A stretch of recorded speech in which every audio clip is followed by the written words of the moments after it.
Diabetes and cardiovascular disease for us are so predominant that I'm pretty sure for at least 10 years we are walking around with it undiagnosed. This has become such a complicated topic for me, and whenever I post on this topic, I get abuse as well.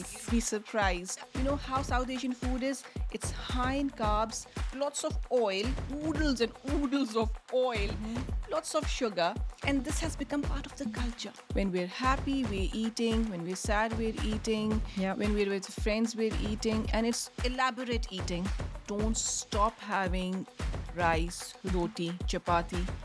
Carry on having them. How do your clients react to borderline pre-diabetes? Is it serious? And this is what I tell all my patients and clients, that you can go into remission and you can stay in remission forever. Welcome to the Dietitian Bites Podcast with me, your host, Reshma. I'm a registered dietitian and a personal performance coach. I am also the founder of The Dietitian, a private clinic in Harrods providing nutrition and coaching services worldwide. I'm passionate about optimizing health and mindset for success. Each episode is packed with practical tips, expert insights, and a healthy dose of fun. Join me on the journey towards a healthier, happier life. Today, I'm excited to be talking to an expert dietitian, Fereeha Jay. She's an award-winning dietitian and is known for her knowledge in South Asian diets. With over 100,000 people following her, she is changing health and views of large population groups. As the chair of the BDA Freelance Dietitian Group, a published author, someone that has created an exceptional resource for South Asian diets, she is the go-to person when it comes to nutrition in the South Asian community. I welcome Fereeha Jay to the Dietitian Bites podcast. Fereeha, it's lovely to have you here. Thank you very much. Thank you for having me. It's a pleasure. So, you have come late into the world of nutrition and dietetics. Tell me, what led you to make this career change? I have, Reshma. I moved to UK in 2004, and I had already done my master's in anthropology. And as soon as I came, I was always a bit ambitious. I started working in a healthy living center which was a council job, and I was enjoying it, but I was working with nutritionists and dietitians. Okay. And I really used to admire their work. And I used to be on the admin side of it, but I used to think, oh, wow, they're changing lives. Yeah. They're making a difference. Well, and I always wanted to study something, but I was figuring out what to do. Then I had children. I kept on working. Life comes in the way. Yeah. And once, and I stopped working for almost 5 years. I was like all the time, with my children, full-time mom. Yeah. When I decided to go back to work, return to work, I said, shall I go back to what I was doing before, or shall I change my career altogether? Yeah. And I said, I'm going to study and I'm going to become a dietitian, remembering those lovely nutritionists and dietitians. Yeah. So, I went back to university, did the 3, took me a bit longer than usual, but did my degree. And in 2016, I qualified. That is amazing. I mean, just to change careers later in life and to take on nutrition, and because you want to make a life-changing impact, which for me is phenomenal, because that's exactly what you're doing. You're living and breathing that now. And as for taking the longer path, don't worry, I have some secrets about how I got to be a dietitian, and it wasn't very straightforward. So amazing. So South Asian diets, why did you pick South Asians in particular? Well, Reshma, I'm from the South Asian background. I moved from Pakistan, so my roots were still really, I was deeply rooted with the South Asian food, South Asian culture. Yep. But I'll be very honest, there was no plan.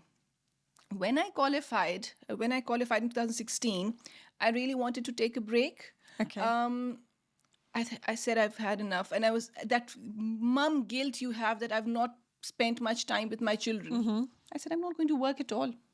I'm not going to work. I'm going to stay home. I'm a dietitian. We'll see what happens later. And I just started a Facebook group and a page just for fun. Yep. And started, because I have South Asian diet at home, I started posting few things about South Asian diet. Yeah. And they went viral, thousands of followers, hundreds of followers, on my Facebook page every day. And I'm like, oh my God. So, and then I said that, all these years I was thinking, all this time I was thinking, what's my niche? And I said, yes, I have found my niche. I will work for and with the South Asians. Absolutely. And I think it helps. I mean, being South Asian, Yes. being a woman of color, Yes. it really helps. And that's my experience from working in the NHS. When I worked with my colleagues, they always said South Asians are really difficult to work with. And I said, actually, I think it's the fact that, with the utmost respect, you don't know how to talk to South Asians because we are textbook dietitians. Okay, we learn the South Asian diet in a textbook. But what the Pakistani population eats, to the Indian, to the Bangladeshi, the Marathis, it's completely different. We may all look brown, but we actually have a very specific diet. And it's not the same as how the north of England eat compared to, I would say, Scotland. It's still not the same. Oats are predominant for both, but for us, it's very different. We can have roti and sabzi in the morning, and South Asians will have idli dosa in the morning. So it's a real different language. And I think that's where the barrier comes in, that if you don't talk the language and if you don't give them what they want to hear, this appointment is a wasted appointment. They're not listening to you and they're completely disengaged. But you're doing this outside of the NHS. I mean, you would be the best dietitian in the NHS because they need you. Have you never considered going and working in the NHS? Reshma, I work for this organization which is led by NHS part-time once a week. But that's not for the South Asians. So I do talks on diabetes. But on the other hand, I did work for primary care for a small project on diabetes with the South Asians. And it was a hit.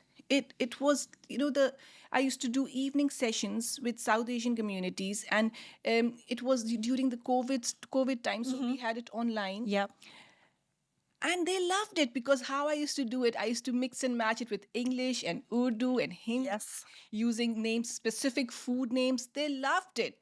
But things happened. It was just one-off project. So yes, I would love to do more projects like this, and I could see the change. Because we used to meet every week. I used to see the change.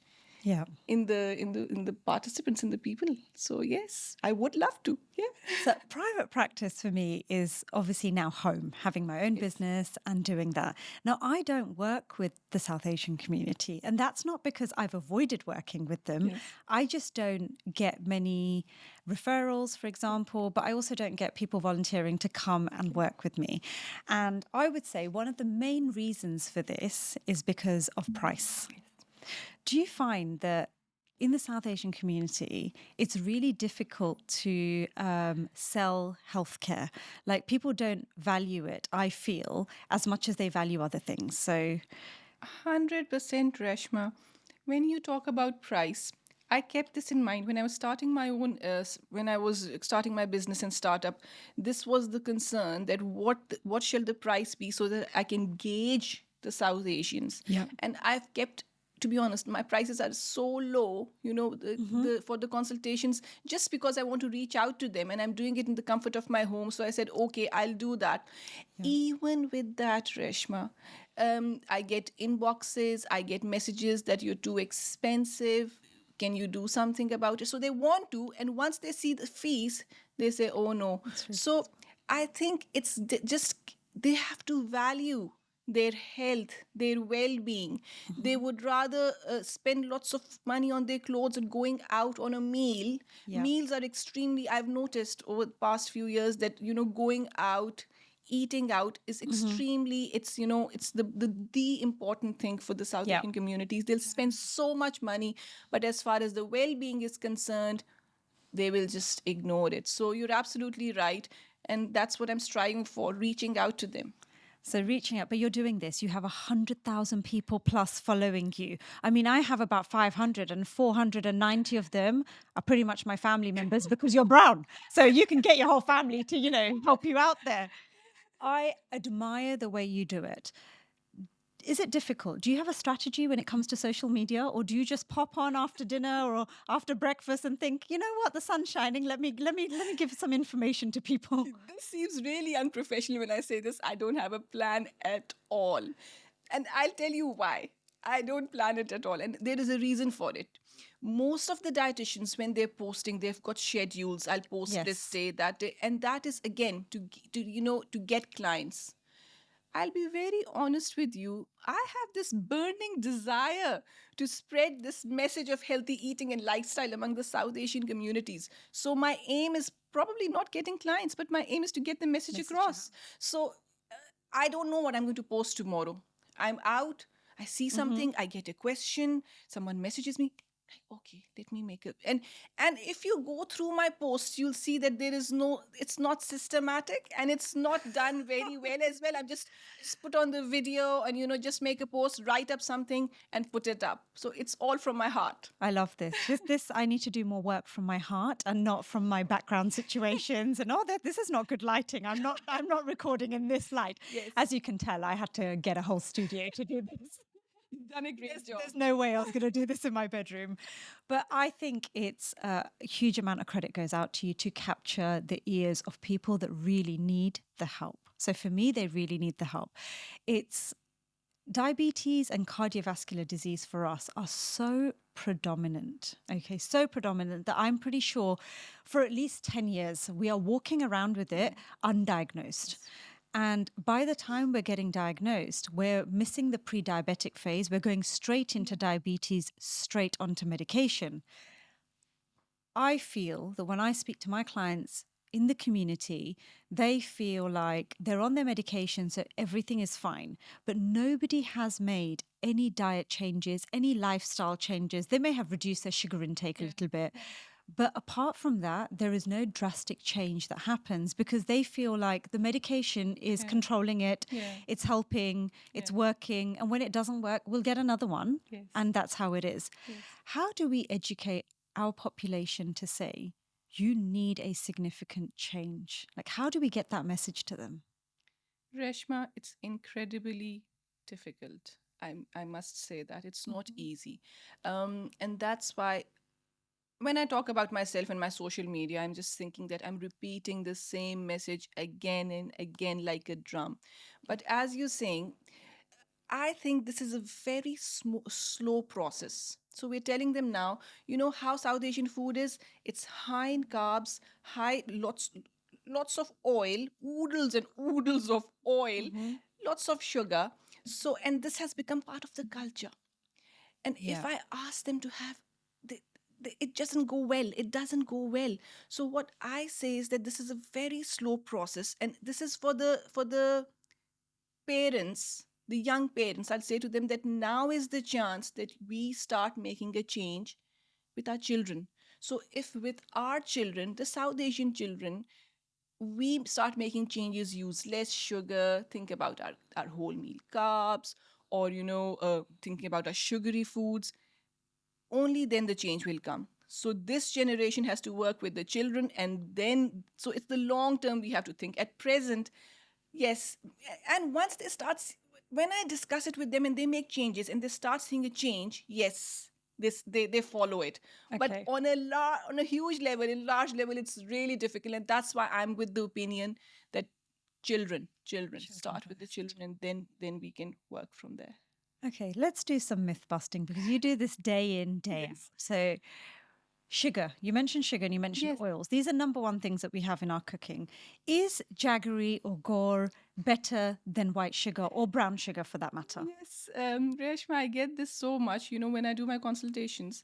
And we go on and on about sugar, and I can see that my client is understanding, yes, you're absolutely right. And by the end of the consultation, they say, but I'm all right, isn't it? I'm having good. Yeah. So honestly, this is the myth, which again, it's really difficult to debunk because there's again this thing that they have seen their parents, their grandparents always using good. again, I would like to say that good has got its vitamins, minerals because it's not refined. Yeah. But when you're thinking about sugar, and when with diabetes, you're thinking about your sugar levels, good and sugar both will affect your sugar levels exactly the same way. And when they say that there are vitamins and minerals in it, and to get the benefit of those vitamins and minerals, you have to have a truckload of good. Yes. Have a banana instead, have an apple instead. So the thing is, by the end of the day, I say to them that you want to have good, but think of the amount you're having. Don't have it because, and then they think that they've got a license that they can have as much as they want Yeah. because it's the healthier option. I say have it. Think of how much you're having, because at the end of the day, it will contribute to your calories. At the end of the day, it will affect your sugar levels. Thank you. So that's really clear messaging from our expert that there is actually no difference from a blood sugar level point of view. And essentially, as dietitians, we are working on clinical markers. And for us, if your clinical marker's not changing, which is your blood sugar levels, it makes no difference Absolutely, what you're Reshma. having. Okay, how about oil? What's the best oil that we can cook and fry in? Because ghee is going to happen. It's there.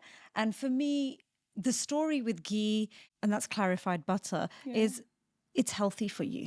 Reshma, this has become such a complicated topic for me. And whenever I post on this topic, I get abuse as well. You'll be surprised. The thing is, and I don't blame the people because there's so many mixed messages. People don't know they can't distinguish what is right, what is wrong.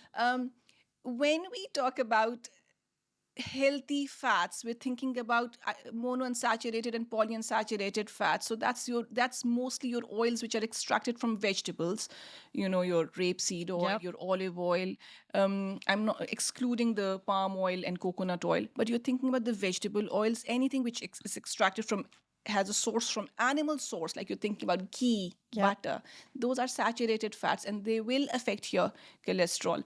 So now coming to your question, with the ghee, our South Asian community has again this sort of connection. I think it's something to do with, I'm not sure, with religion, tradition, culture.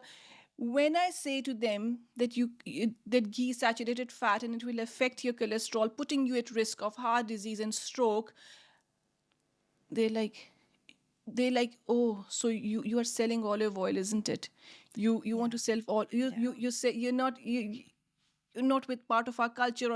And the other important thing is that I have seen other dietitians, and that's why the confusion comes in, because social media is now, we have got dietitians, nutritionists from around the globe. Yes. So there's opinions there, and then they will quote that so and so dietitian says that you can have ghee. Why are you saying you can't have ghee? So it becomes really tough, especially with Ayurvedic medicine. Like, there's so many Ayurvedic specialists that will promote it. Yes. But I also think that, with Ayurvedic diets, there's certain people that are following them, and they're usually quite healthy. They're usually already doing all the right things. So incorporating a bit of ghee here or there in their diet is not going to make a difference. Absolutely. But for our population, we are here because we are more at risk of developing cardiovascular disease and diabetes. And we've already had a celebrity suffer with cardiovascular disease, which has opened the eyes of the population to say, oh, it's real, it can happen to us. It's only when it happens to us do we believe that it happens. Absolutely. But my take on this is, if it worked, Diabetes UK, the British Heart Foundation, big global charities that we work with would be telling you, have it. But they're not. They're simply telling you the opposite. So we do have to take that advice seriously of, it's a saturated fat. You need to reduce it, and you need to replace it with a healthier monounsaturated that you said, and start cooking with that. So it's so, so important. I wanted to add something, Reshma, to this. And the thing is, when I get so much negativity, and I have got this over the years, even while my consultations with them, then I come up with some sort of, okay, you want to have ghee, then the next step is the amounts. How much are you having? So perhaps say to yourself that these specific dishes I really enjoy with ghee. Yes. So, okay, you can have your ghee in these specific dishes, but otherwise going for the vegetable oils, the rapeseed oil. And then when you're using them in your favorite dishes, thinking how much you're having. So Yeah. I have, I've become a bit flexible with it, because this is where, when you ask the Yeah. question that how can we change habits of the South Asian communities, and we have to take it slow, and it's a prolonged process. It is prolonged. It's just telling them what to do. I Yes. tell clients that go out to eat, have an Indian, and this is regardless of what your ethnicity is. You go to an Indian, the poor chef at the back is just cooking. He doesn't care. He's he just making his doesn't. best food. Yes, Reshma.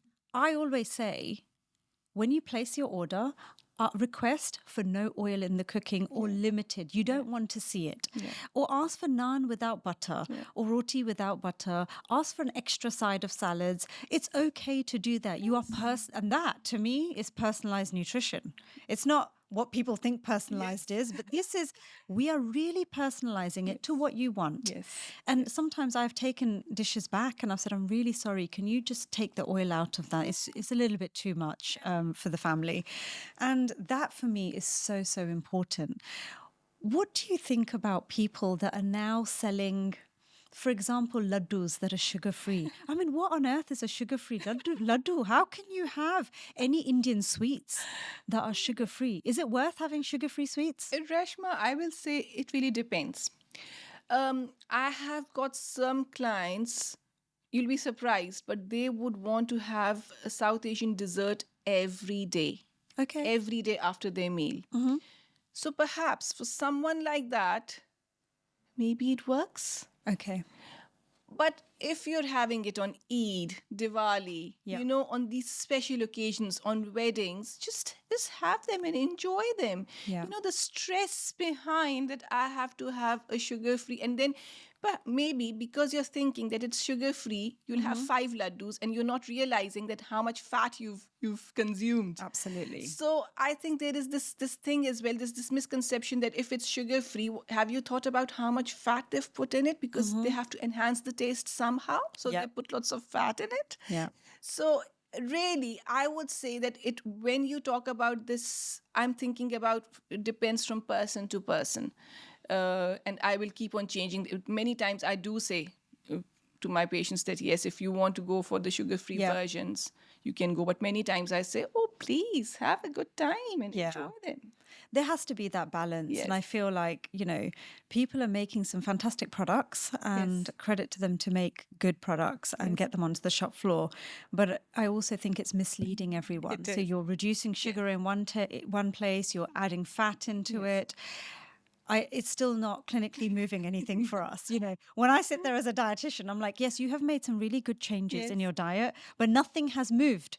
And the reason it hasn't moved is because you simply need to cut this down. Yes. It's the change isn't enough for the move. Yes. So when I look at clients in clinic, or if I ever see an Asian diabetic client, and I'm always very complimentary to the changes that they've made. And they've done this on their own accord. When I say to them, now I'm coming in to really move the numbers. That's our job. Our job is to move the numbers for you. You've done beautifully, and it's our job. So let us guide you and get you to where you need to be. Yes. What about salt? Pink salt, Himalayan salt, rock salt, black salt. Can I just change my salt? Is that enough? So again, salt is salt. Any salt will affect your blood pressure. Yes. Okay. And you will be surprised that, again, I did a talk. It was a talk on diabetes, but obviously we touch on hypertension and all. Yes. After all the talk, there was this clapping, people appreciating it. By the end of the talk, this lady comes up to me and she said, what a brilliant talk. I loved when you talked about salt. But she said that I know that everything is fine on my end because I'm having pink salt. Lovely. Yep. So the thing is, and then I had to sit down and explain to her that at the end of the day, all salts will have sodium. And then explaining to her that, yes, pink salt, Himalayan salt, all of these have, again, the same thing as we talked about the sugar, the gur. Yep. They will have vitamins and minerals. They will have calcium. They will have iron. But are they making a change? Will having this bit of salt drastically improve your iron and potassium deficiency? And also, at the end of the day, I say to them, just limit the intake. And if you like the taste of your Himalayan salt and pink salt, please go for it. But don't think that if it's healthy and you're spending so much money and you're still using it as usual, then looking at your blood pressure and hypertension, we have to be. Yeah. And going back to the cholesterol thing, I see so many oils nowadays that say cholesterol free. And then people pick them up because they're like, well, there's no cholesterol in that. And I think we haven't quite got the message through to our clients of how cholesterol is made in the body and that you need a bit of cholesterol. Yes, you do. And you have good cholesterol and bad cholesterol. But they don't understand that actually, forget the word cholesterol, just monitor the fat and the cholesterol will come down by itself. Absolutely. And I always say to them that it's the amount of saturated fat which will have an impact on your cholesterol. Yeah. And then sitting down, what are the foods that will contribute to your saturated fat? So we're thinking about meat. Again, we're talking about ghee, we're talking about butter, Yeah. and all the cookies, biscuits, cakes, and all you're having, they're quite high in saturated fat as well. So if you're limiting those, automatically, when you're talking about cholesterol, Yeah. that will also be controlled. So yes. So why have we not got Karela juice on prescription? Because I'm telling you, it sells very well. And so does aloe vera juice Yes. in diabetes. What's the evidence behind that? So Reshma, with the Karela juice, when we're talking about these very deeply instilled and ingrained myths within our communities, my uncle, my aunt, it was really hard for me to convince them that sorry, but the Karela juice will not work for you. And studies have been done on them, Yeah. and they have not found any link whatsoever with any improved health outcomes.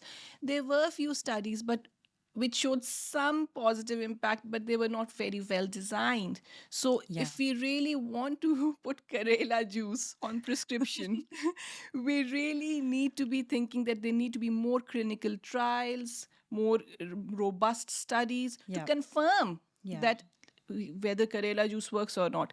As for now, there is no evidence to suggest that Karela juice will have an impact on your sugar levels. And why are you putting yourself through so much pain and misery? So The taste. it's really bad. But I feel like in our community, we do the Karela juice, we do aloe vera juice, we do all of that. Yeah. And then we take it out. And on the other flip side, everyone's doing apple cider vinegar in the morning. I mean, they're torturing themselves Yes. with something. And I'm like, this should not be a torture. I think it's this belief that there is this prescriptive mindset that if I'm given this and I follow this, healthy eating is way too simple for them. Like, healthy eating is too there's no it's not fancy. There's no magic to it. So I think that's the problem. So let's talk about our risk of diabetes and cardiovascular disease. So one of the reasons it's higher is because of the way we lay down adipose tissue, which is fat.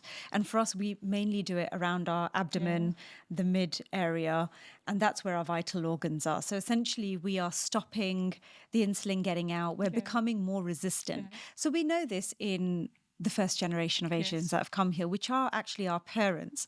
I would definitely say I'm the next generation. Yes. Does this affect me? Am I still more at risk? Yes, you are, Reshma. I think it's the genetic side of it, Okay. the hereditary. Like in my family, I feel that, many people have got diabetes. So I'm at higher risk already. Yeah. But you're talking about the second generation. So if your mom, dad, or, your uncle, aunt had diabetes, you're at higher risk. And then the genetic side of it. But then again, it boils down to the South Asian lifestyle. What we eat, how we eat, where we eat, and particularly ignoring a physical activity altogether. This is how the lifestyle of most of the South Asian communities is. So I think it's the genetic side of it, but this new generation will still be getting more diabetes because the genetics and the lifestyle together, and again, boom, you're at higher risk. I found just within, see the age group of 30s to 40s. Yes. It's the age where we really graft, we've got careers, we're now figuring out how we earn our potential, Yes. essentially. Our parents, have drilled it into us that we came here with hardship and we did everything to get you that education. So actually, between our 30s and 40s, we are as wild as we can be. Yes. We're out, we're eating, drinking, we have disposable income. By 40, when life stabilizes in your careers, so at 40, you're on a path, you've probably bought your home, you're on your third car, you're in a pretty great place. Yes. And that's when you do your blood test and you're like, oh, I'm 40 and I've been diagnosed with diabetes. How does that happen? How did that happen? And I think it's that 10-year, that 10-year window. And, previously I spoke to Will and he was saying that at 40, you can get a blood test and check your HbA1cs and your blood sugars. Does anyone know that? I didn't know that. I don't know that, and no one knows that. The thing is, Reshma, what I'll say is that first, the 10 years which you talked about, we're so much focused on other things as well. So there's so many other determinants as well when we're talking about, diabetes. So it's the lifestyle, it's our sleep, it's our food, it's what we're eating. Who knows what HbA1c is? No one even knows what HbA1c is. And when I'm speaking again, and it's no one's fault. That's why I feel really part of my profession. I feel that responsibility that I can spread this message, explain to people what they should be doing, how they should be doing, and creating that awareness. So perhaps for everyone out there, and not even wait for 40. Sometimes we're feeling unwell and we're saying, oh, I've been working so much, and putting blames on other things and not saying that maybe there is something wrong within myself. So especially the age which you talked about, the 30s and the 40s. So we're working, we're doing things. And when we're tired, maybe you're tired because your sugars are high, but you're tired because, oh, I've been working really hard. So if you feel that that you're feeling a little bit unwell, please get your tests done. Get yourself checked. Especially women. I don't think I would ever go for a blood test because I am tired. I would be like, right, these kids are killing me. They're aging me. Or my job, I need to get work-life balance. I will not be like, let me go to the GP and just check what's going on. But I think that 40 is the new age for us where we need to check what's happening. 100% I'm with you, Reshma. I think that anyone that works in diabetes, GPs or any health professionals, if you are diagnosed with type 2 diabetes and you are South Asian, can they not do a referral to a South Asian dietitian? Do you not think that should be good practice, part of the protocol? We can give the patients an option that we have a pool of dietitians. Would you like to be seen in particular by a South Asian dietitian? Because I'll be honest with you, Fereeha Jay, when I have done any sort of therapy, so counseling services or a psychologist, and I have had therapy, I have wanted to speak to a South Asian therapist. Yeah. And that's because the culture for me is so deep rooted that I want someone to actually understand what I'm saying. Yeah. So if I say that my society won't accept this, I need them to understand and say, Reshma, I agree with you. Your society won't accept this. Or I can't cook in this way because my whole family will reject the food. Somebody needs to understand what that line means. So how can we change healthcare? Reshma, yes, ideally, you're absolutely right. This seems really ideal. Definitely, if, people are seeing the South Asian dietitians, South Asian carers, nurses, there will be better health outcome. They will listen to you more. They will follow you more, and there are chances that their health outcomes will also improve. But looking at the structure of NHS, how there is shortage of funds and all, I can't see this happening within NHS. And I believe that they're striving for it. They're doing it, but it seems really difficult finding the pool of dietitians which will be South Asians or Caribbean for that matter, or finding that pool and then making those referrals accordingly, it can be, a minefield. It can be something difficult. But again, if you look at the results, then you will see amazing results. But here I want to add as well, here comes the importance of the cultural competent advice as well.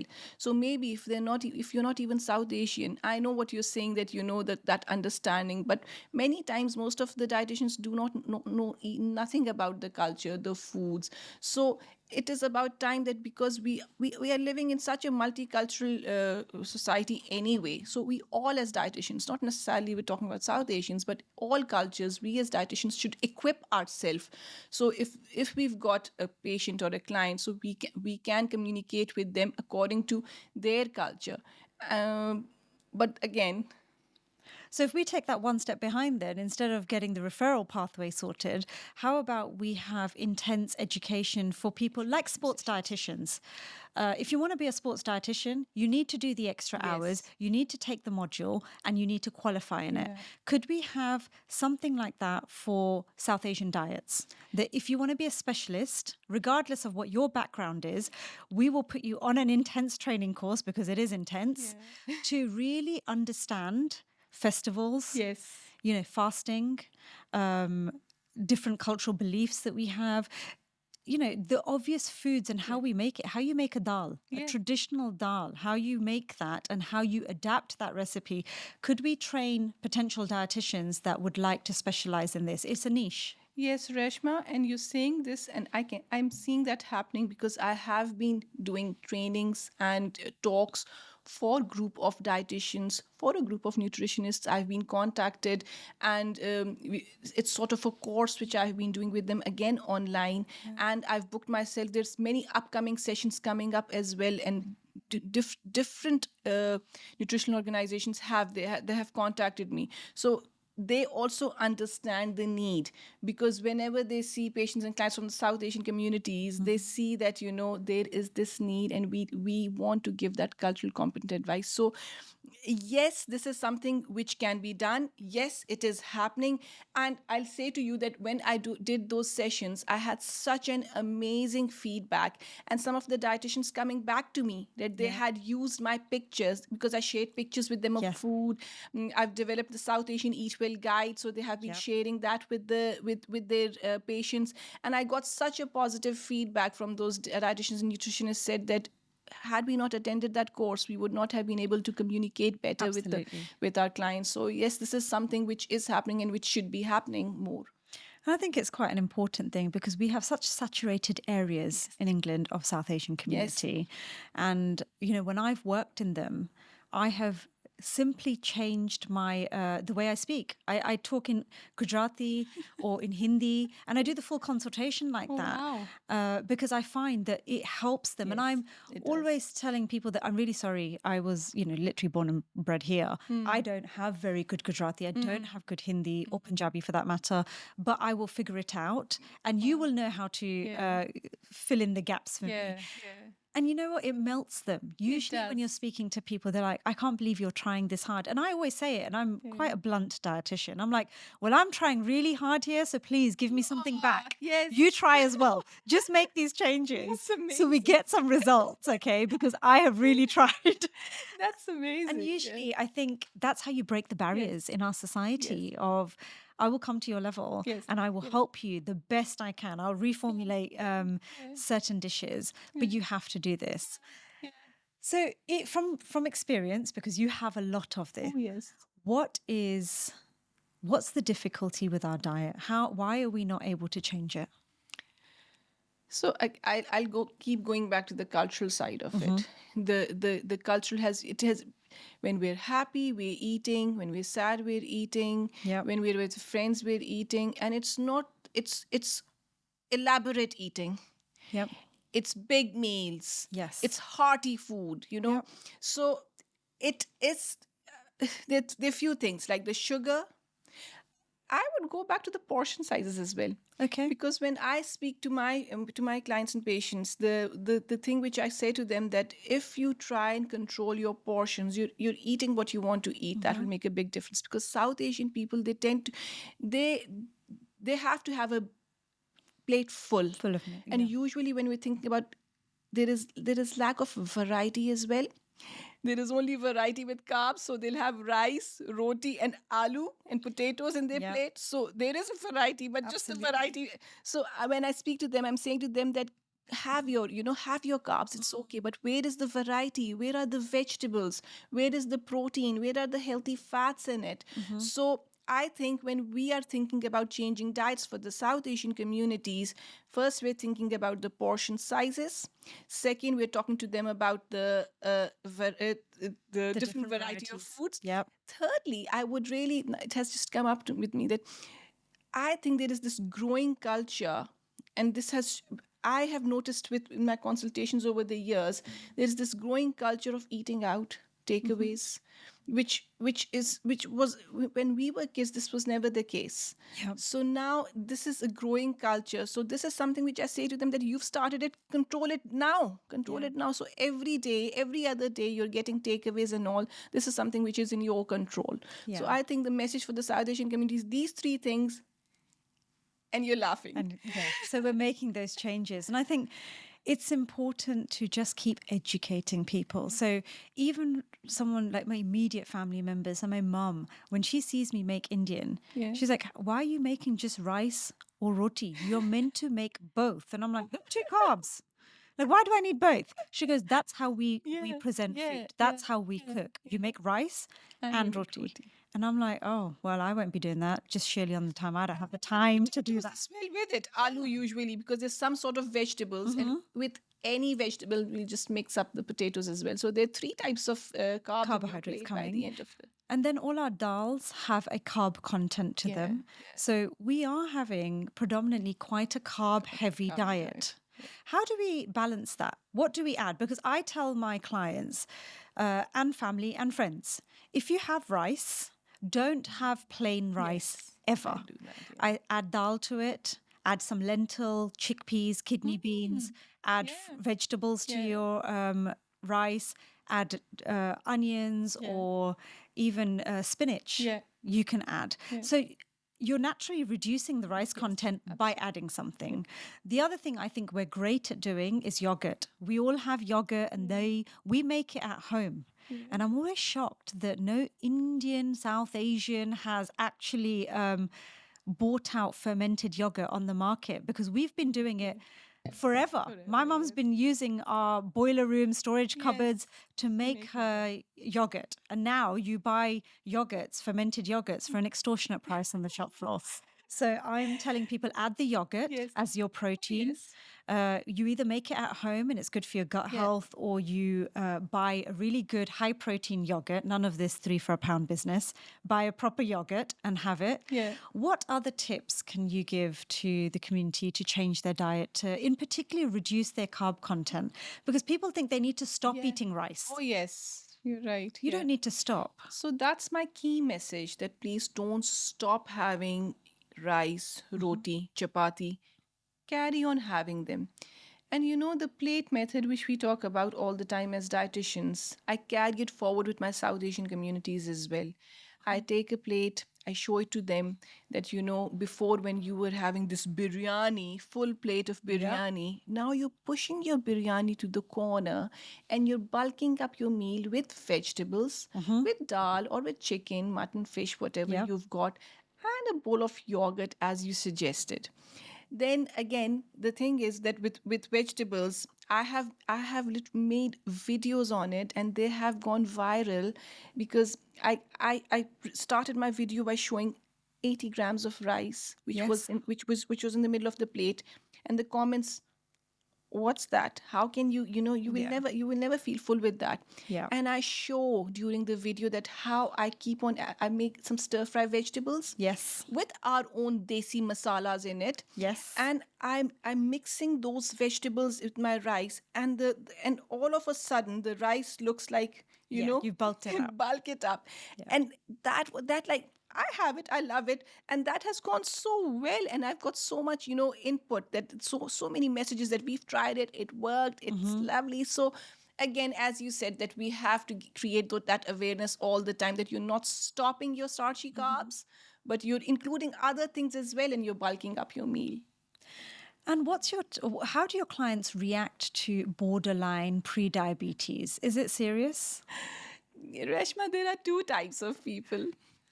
So one are like panicked to the hilt, like really, really, oh Yep. my God, what will happen? Like they can't even think right, and they want me to give them something that all of a sudden some magic will happen. And I explain to them that this is a slow process. So it's like there is a spectrum. So one are those who are really panicking. Yep. But to be honest, most of them are, oh, well, It's border. it's nothing. Yep. I'll be fine. It's few changes I'll make. So, and then once it happens to them, then it dawns on them that, oh my, and I say to them that you've lost that opportunity. And when some of my patients come to me with, in the pre-diabetes range, I spend good 10 minutes explaining to them that, oh my God, you've got this opportunity, avail it. We're the only ones that get excited about this. You're pre-diabetic. Wonderful. This is it. I mean, I've always got excited when someone tells me they're pre-diabetic. I'm like, this is the window, the golden window that we can get behavior change. Exactly the same. You're motivated and everything I say will be of credit and you listen to me. Yes. But I also find the opposite end of, it's border, it's nothing, a little bit high, I've started walking, we'll be fine. And I'm like, this is your window of opportunity. Yes, absolutely. This is as important as the fertility window where there's only a couple of days where you can get pregnant, my friend. If you're going to try, this is the time. I get really excited, but I don't think everyone shares mine and your excitement. So it's so important, I think, when people are diagnosed as pre-diabetic, or if you think you have borderline diabetes, to reach out and get the knowledge, get the information so you can start making real good changes, because we know remission is possible. Yes. And we know remission is possible even outside. Once you're on metformin or once you're on your medication, we can take you off. And that's something that people don't realize, that we can help you to definitely go into remission. And that's massive. When you talk about remission, I have got a few very good examples of my clients. That one of my client was on medication for around 30 years. Wow. And being with me, she went into remission, and like that was a big achievement. But that, when I say this, you have to see the commitment of that person as well. So yes, we are giving our best, we are giving them awareness, knowledge, but then the person from the other side is there to take it. And this lady, she took it and she changed her life. And this is what I tell all my patients and clients, that you can go into remission, you can stay in remission forever. So go for it. Why not? A few lifestyle changes. And once you start making these changes, you'll start feeling good about yourself. You'll start feeling healthy, and you would want to do it again and again. Yeah. I think knowledge is key. Yes. When I was younger and newly graduated, I had so much more time, and I used to offer home consultations. I would go into people's homes, especially South Asians. I would open up all their cupboards and their fridge, and I'd make a list of everything that they need to change. And just healthier alternatives that they don't know about. But we know because we've scanned the shop floor. And some kidney beans, or I'd be like, oh, change that to mixed beans. This yogurt is not high in protein. Let's get a high protein yogurt. And today I don't have the time to do things like that. However, I think that's where the biggest impact happened. You physically go in and you rearrange things for them. And it's almost like, doing some sort of edit of someone's wardrobe. But you're like, no, this is staple, have this breakfast cereal. I pull up another one and I say, look at the difference. And it's just changing brands. You're not even changing the cereal. It's just the brands. And all these key things, I think, make the world of a difference. And it requires experts to come in. People are like, how did I not know that? I'm like, you're not supposed to know it. We do this for a living. Yes. We are supposed to know it. You're not. Your purchases Yeah. should really be based on taste and Yeah. affordability. Yeah. Not many people are used to reading a food label No, no. and comparing No, products. it's very complicated, to It be really is. honest. Yeah. You know, yeah. my kids are doing it Yeah, and they're yeah. like, why does everything per 100 grams and why is it per Yeah, portion? And I'm like, the per 100 grams is so you can do like for like comparisons. Exactly. It's a percentage. So, yeah. But someone like my mum, she wouldn't Yeah. even be able to see the label, Yeah. let alone interpret it. Absolutely. So I'm I with you on think, you know, that. the role of the dietitian can be so vast. Yes. There's so much we can do in so many different ways, but it's having that opportunity to go in there and change it. Yes, absolutely. I'm with you. Yeah, it's cumbersome and it's time consuming. As you said that you had done it before, now you can't do it. Yeah. But then you saw positive changes. So yes, absolutely. I would. I'd send a team of people out and be like, right, they're coming in to rearrange. Fereeha Jay, what's next for you in the world of nutrition? What are you going to do? I don't know. I'll be very honest with you. I'm just going with the flow. I'm really ambitious. I have this thing in my head, in my mind, that I just have to keep on going, keep on creating awareness, and that's it. And that's what I've not thought. I don't have any plans other than that, to just keep on creating awareness and letting people know that making lifestyle changes will have better health outcomes 100%.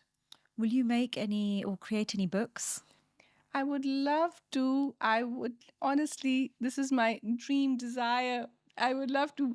I always, I'm imagining myself writing a book on those myths all the time, and I'm thinking, okay, I'll give some evidence around the myth and then I'll make a recipe around it. But it's just the time, myth recipe, so that people are, get engrossed into it. So I would love to have a book, but I don't know when and whether it will ever happen or not.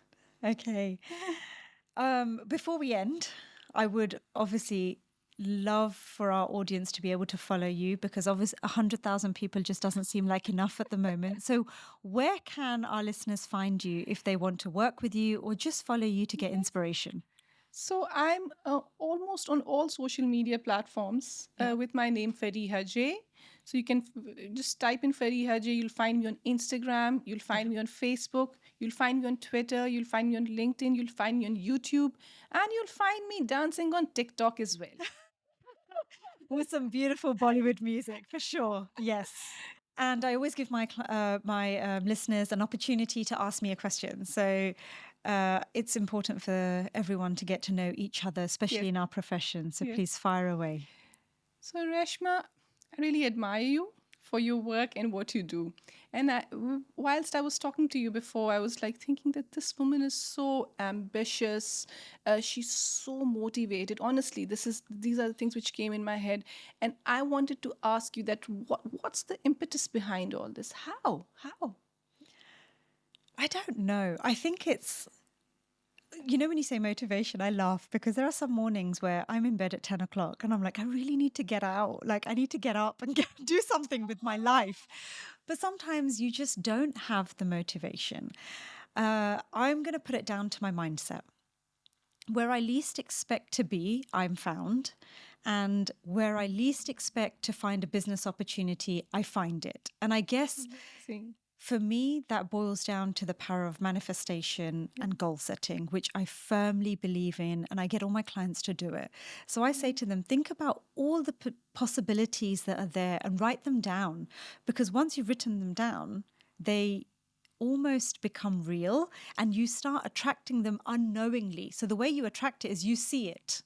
So an example is this podcast.